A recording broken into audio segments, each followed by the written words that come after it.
Okay, now we have rules to be observed when we are going to construct a network. Unsa man to siya?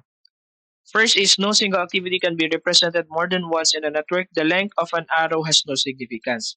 So kanang arrow na to is regardless if short or long, wala na siya meaning, no. It doesn't represent the number of days for the activity nga mahuman. So it just represent the activity and the flow. And no single activity can be represented more than once in a network. So sa pasabutan ni, dili ka pwede magdubli sa imong activity na for example, diri na kay A, and pag-abot sa unahan, after some time, ana lugar, naa na sad kay ni A balik diri. So that is not possible. So mo ni siyang pasabot diri nga, no single activity can be represented more than once in a network. And then next, the event numbered one is the start event, and an end event with the highest number is the end event. Before an activity can be undertaken, all activities preceding it must be completed. That is, the activities must follow a logical sequence or the relationship between activities. So, muna siya itong ginaingon nga na mga activities nga dapat humanon sa siya ay makaproceed sa next. And then, na activities nga dapat masugdan siya para makaproceed sa next. And then, ang event yun, magsugod yun na siya. Ang start event yun, magsugod na siya ni 1. Kung ano man siya, basic na siya. Of course, magsugod yun ta 1 sa 1 to represent nga mo siyang starting. And then ang end event is mo tong kuan kinadakan nga number. 3, in assigning numbers to events, there should not be any duplication of event numbers in network. So man siya sa event, wala gini siya duplication. Again na activity katong line, and then event is katong nasa circle. So dapat dili magdubli. Kung dili magdubli sa activity, dili gyapon magdubli si event. Dummy activities must be used only if it is necessary to reduce the complexity of a network. So, gamito na ang dummy activities only to reduce the complexity of a network. 5, a network should have only one start event and one end event. So, ano gina siya? Kasi pasabutan ni sir. Sa usa ka project, usa ra gyud ang start o usa ra gyud ang end. Dili pwede nga magduha ang start ana sa usa ka project or duha ang or more ang end event. Kaya nga naman sa usa ka project, pag mahuman tanan activities, usa ra gyud na ka ending. Mao na siya ang kuan nagpasabot gipasabot ni ani sa network. And usa ra gyud na kasinugdanan. Walay duha ka sinugdanan sa usa ka project. Usa ra naka-start ug usa ka end. Mao na siya nga dapat one start event and one end event. Sa may mga conventions na to of a network diagram. For example, activity B can be performed only after completing A, and activity C can only be performed after completing activity B. So, di ba ganun man ito makita sa network, we have arrows, we have events, and then activities. So, mo to siya itong ginaingon na basta ingani nga sequence, si B pasabot, ay na to siya masugdan if mahuman si A. Si C ay na masugdan if mahuman si B. Man yung pasabot. Kani pong sa ikaduha, si pasabot ani. Si B ug C masugdan dayon nato diretso if mahuman si A. Diba? This is an example of the burst event. This one is the example of a merge event. Unsa man ni siya? Masugdan ra si C og mahuman si A og si B. Mao na siya. And then sa kaning ikaduha, sa man ni siya? Di ba ang rules is dapat usa ra ang starting. Pero di lagi sir, okay lagi na siya. So say pasabutan ni.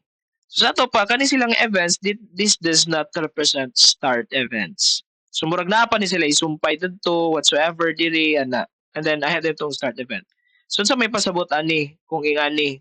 Di ba we have the application of the dummy event. Ako na tong gi-explain ganiha.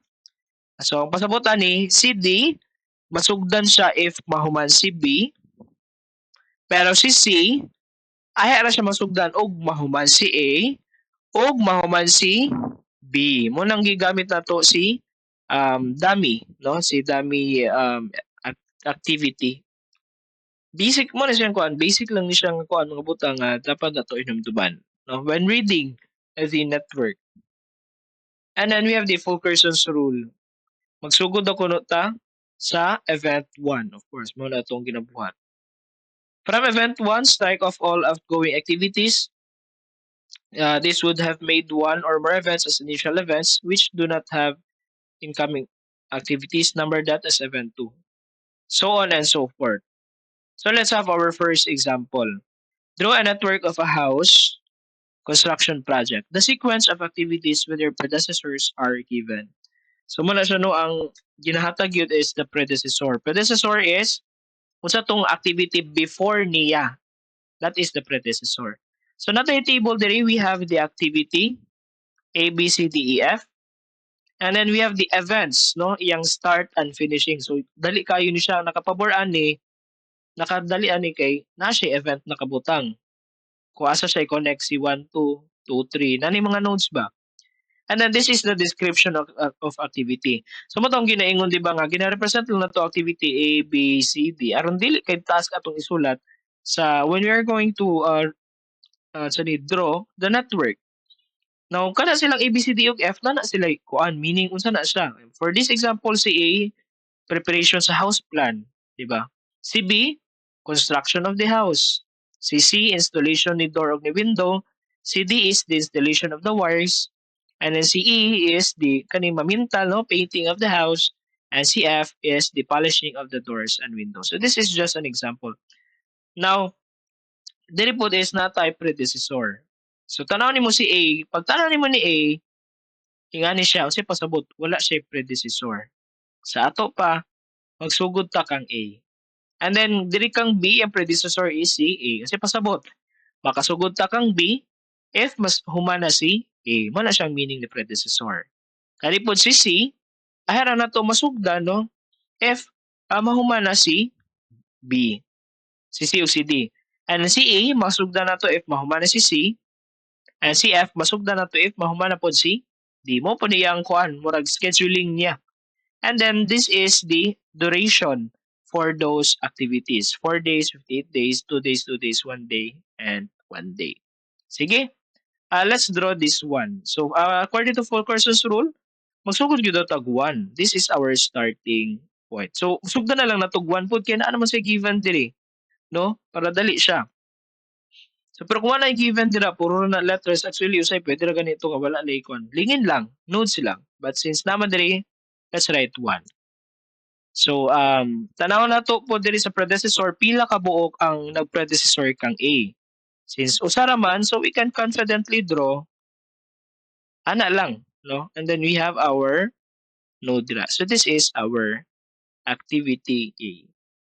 Now karon, starting and finishing event to ni A is start niya is 1 and niya is 2. So nag-end na kang event 2. Next is we have C, B, C, D, E, F. Unsa may next na tubaton ani? Next is we have the house construction, si B. Yung predecessor is unsa man? Yung predecessor is si A. Tanawon din mo ang other projects nga nagpredecessor kang B. So natay duha ka projects no nga nagpredecessor kang B. We have si C ug si D. So since usara man po tong kuan dira, so no, this is B and then si B daw yung finishing event is si 3. So finishing node 3. Karon si C ug D yang kuan lagi daw predecessor is si B. Sa ato pa mag-burst ta diri. No? Okay, duha man sila. We have si C ug si D. So this si A is pila ni 4 days, si B is 58 days, si C is 2 days, D is also 2 days. And then si butangan nato nag-node diri. And then diri.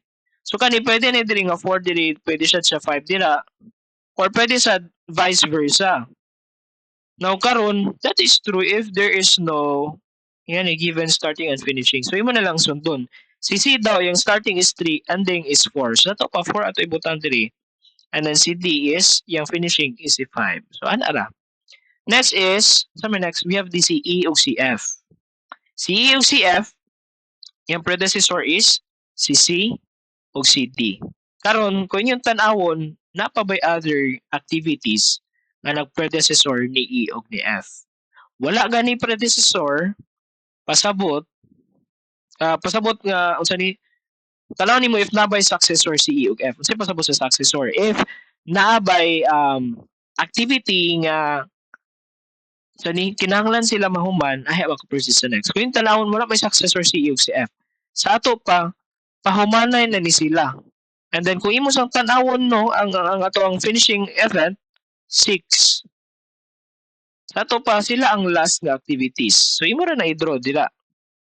Karon asa man si E, asa si F. Si E is yung predecessor is si C. So dire na to ibutang si E. 1 day and duration, and then CF is also there. Ano lang, this is a sample network nga kuan preparation for this specific project.